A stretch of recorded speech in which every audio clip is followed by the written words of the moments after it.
क्या क्षेत्र की जनता को लड़ना पड़ेगा? और यदि केपी त्रिपाठी जी ने लड़ा तो कौन सी गलत लड़ाई लड़ा? क्षेत्र की जनता ने लड़ा।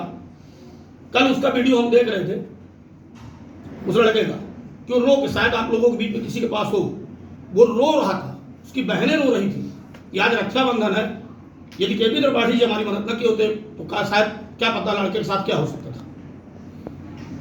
तो मेरा इतना निवेदन है आप लोगों के माध्यम से कि ये व्यक्ति अब रीवा में जनता जुड़ा रहा है, 501,000 रुपए देके पब्लिक को। इस समय काहे का सीजन है? धान रोपाई का।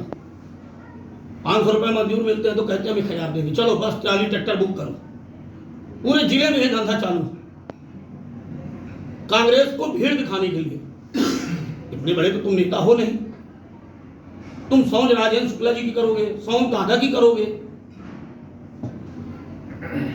ये सारी चीजों को मेरा बार बार निवेदन है, कांग्रेस के जो वरिष्ठ नेता हैं, पदाधिकारी हैं, ऐसे व्यक्ति को तत्काल हटाएं। और साथ ही सिमरिया की जनता से मैं अपील करूंगा आप लोगों के माध्यम से कि इस व्यक्ति को दोबारा सिमरिया में हिरकने न दिया जाए। ये रीवा भागा था 2018 में, इसको रीवा में चिल्ला चिल्ला के टिकट लिया था, 20,000 वोट से यहां की जनता ने खदेड़ दिया, फिर भागा सिमरिया, फिर भागा सिमरिया। सिमरिया को चारागाह बनाए। ये तो राम जब जनपद अध्यक्ष था तो राम लखन शर्मा जी के साथ बदतमीजी की थी, इसने छीना झपटी की थी। बताइए ना, ये क्या कहता है कि हम नहीं करते हैं? ये दूध का दूल्हा है। इसके शराब के ठेके अभी भी चल रहे हैं। नाजायज टोल, आप लोगों के माध्यम से कह रहा हूं कि एमपीआरडीसी का नाजायज टोल सिमरिया में लगा हुआ है, बाईपास में। उस टोल में जहां पर 9 रुपये 70 पैसे का पैसा लेना चाहिए कार का, वो 60 रुपए लिया जा रहा है। मेरे माध्यम से एमपीआरडीसी, माननीय कलेक्टर महोदय, माननीय पुलिस अधीक्षक महोदय या थाना प्रभारी, तहसीलदार, एसडीएम जो भी सुने, उसकी तत्काल कार्रवाई कर बोर्ड लगवाएं वहां, ताकि जनता को न लूटा जाए। जनता से लुटाई हो रही है। वो रोड जो है मानिकपुर की है और पैसा लिया जाता है बिरसिंहपुर, जयद्वारा, चित्रकूट जाने वालों से। हो सकता है कि आप लोगों के भी रिश्तेदार, हमारे रिश्तेदार, सबके रिश्तेदार निकलते होंगे। क्यों लिया जा रहा वो पैसा? गलत है। पैसे का ध्वंस नहीं चलेगा, हम न डरेंगे। और यदि तुमको आर पार लड़ना, आर पार तो हम लड़ेंगे। अभी फार्म हाउस आ रहे हैं बहुत जल्द, हम फार्म हाउस में बहुत जल्द हम बैठेंगे अनशन में, और क्षेत्र की जनता को लेकर, बनकुनिया क्षेत्र की जनता को, सिमरिया की जनता को लेकर बैठेंगे।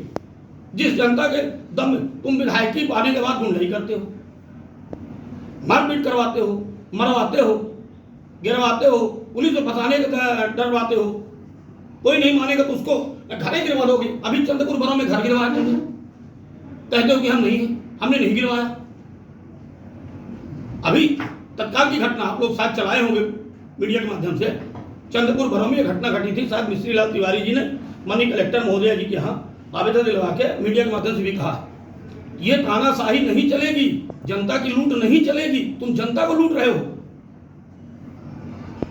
अपने बेटे, अपने परिवार के लिए भर तुम लड़ते हो। विधानसभा का जब सत्र आता है, एक मुद्दा आप बता दीजिए, एक काम कोई बता दीजिए जो सिमरिया में किया। भारतीय जनता पार्टी की सरकार है, तुम अपने निधि का दुरुपयोग कर रहे हो बोर्ड लगवा के। अब कहते हो कि मैं अकेला हूं, पैसे के दम में चल रहे हो तुम। नहीं चलेगी तुम्हारी तानाशाही।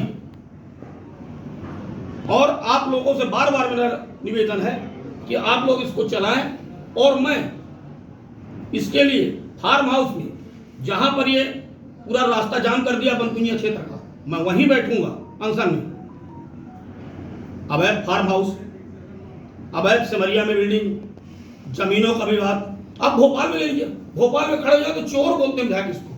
वहां भी लफड़ा था इसका उसका प्लाट का, पैसा ले लिया था, इसको चोर बोलते हैं। नाम मत पूछो आप, सिर्फ बोलो कि चोर। हमने उस बार अल्फा जोलम कहा था तो अल्फा जोलम गलत नहीं कहा, अल्फा जोलम खाता दिन भर। अल्फा जोलम में तुम हमको डंडे मरवाओगे।